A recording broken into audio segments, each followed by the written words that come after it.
So ito lang yung nakuha namin. So nagkabihan kami nito sa kakanggot ng nyug.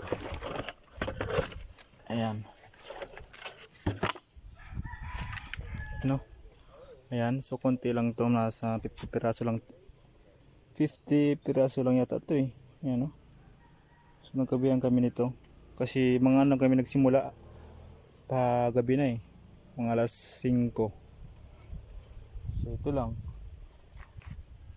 Ayan. So ngayon ang gawin ko ay bibiyakin ko na lang to. Tapos bibilad. Ayan. So bibiladin ko na lang yan. Ayan. So dito ko na lang siya ibiladin.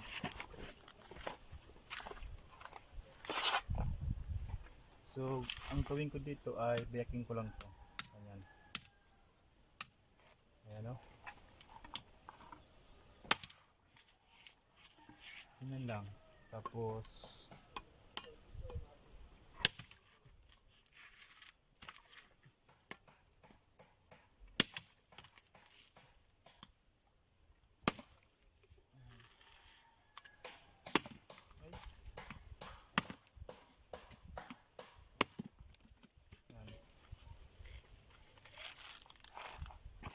ganyan lang yung gagawin ko para mas madali. Tapos mamaya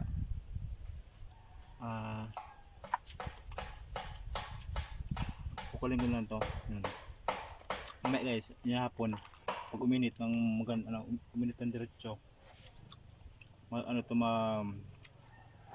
tatanggal na lang to.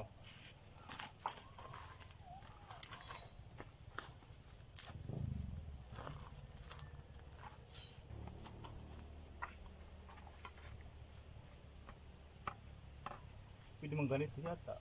Pwede mang ganito. Pwede mang ganito. Paras lang. Ito na lang.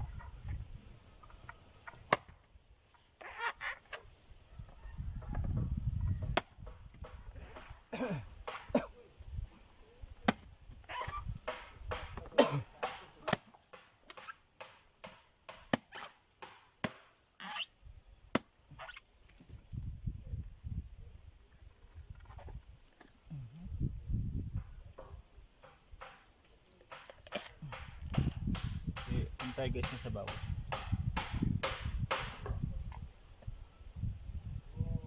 Ayan, tamis.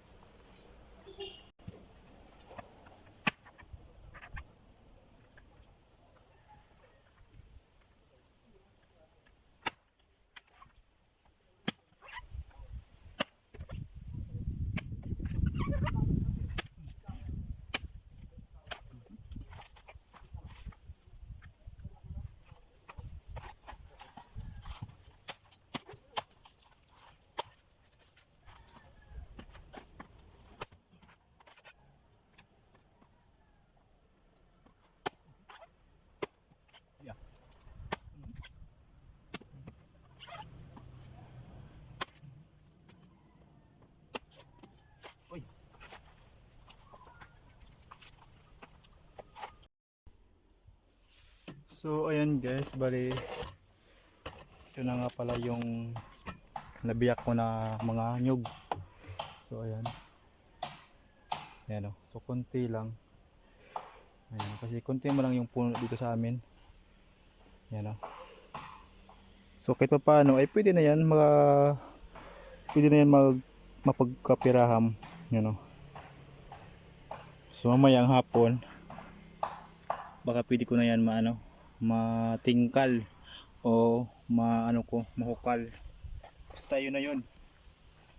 Upaling ko na yan mamaya pag okay na. Ito ganito dapat ganyan.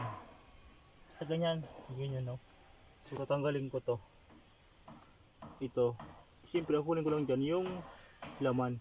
Ito mismo yung niyog, laman ng niyog. Ito. So yun ang kunin ko. Ayan, so konti lang pero okay na yan. So mamaya pag okay na pwede natin ibenta. So check natin kung magkano lahat.